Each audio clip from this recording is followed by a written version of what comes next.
আরে রাধা, এসো।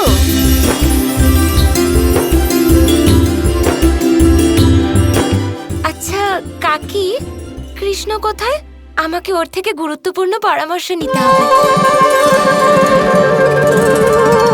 কাকি, কি হলো? আপনিও হাসছেন। কিছু না, ও বাইরে আছে, দেখা করে নাও। ঠিক আছে। দাদা, দাদা কৃষ্ণ কোথায়? আমার ওর সাথে খুব গুরুত্বপূর্ণ কথা আছে। তোমার কানাইয়ের সাথে কথা আছে, তাও গুরুত্বপূর্ণ? এটা তো খুব ভালো কথা রাধা। এসব হচ্ছেটা কি? আখ খাবে? আরে তুমি আখ কেন খাবে? তুমি তো কানাইয়ের সাথে দেখা করবে। এসো এসো।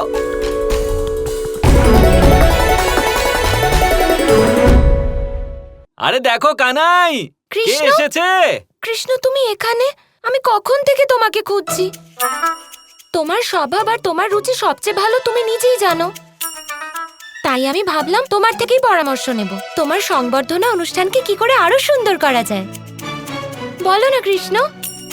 কি ভালো লাগবে তোমার? কি হলো কৃষ্ণ, তুমি চুপ করে আছো কেন? উত্তর দিচ্ছ না কেন? কি হলো দাদা, আপনি হাসছেন কেন?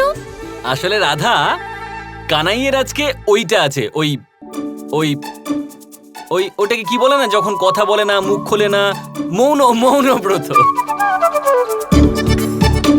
কি? হ্যাঁ, আজ একাদশী না, তাই একাদশীতে কানাই মৌন ব্রত রেখেছে।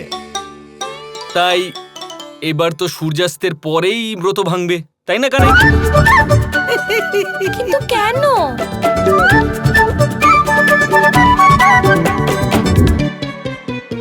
হ্যাঁ হ্যাঁ হ্যাঁ হ্যাঁ, বুঝে গেছি বুঝে গেছি।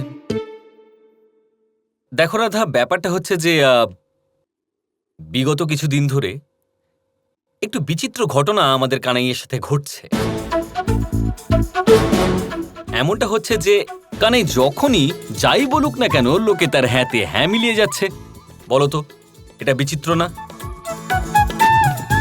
তাই এই সমস্যার সমাধানের জন্য কানাই ভেবেছে যে কিছু সময় সে মৌন থাকবে। এটা কোনো কথা হলো? না ভেবে চিন্তে হ্যাঁতে হ্যাঁ মেলাচ্ছে লোকেরা। মূর্খতার একটা সীমা থাকে।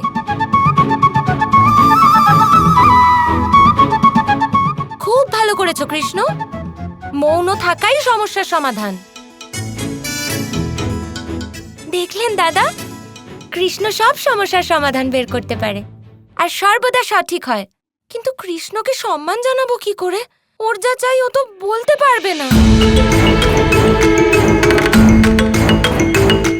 আরে রাধা, কানাই ছাড়া কানাইকে তার নিজের থেকেও বেশি যে চেনে, ওর মনের ভিতরের কথা যে বুঝতে পারে, এমন কে আছে ভাবো।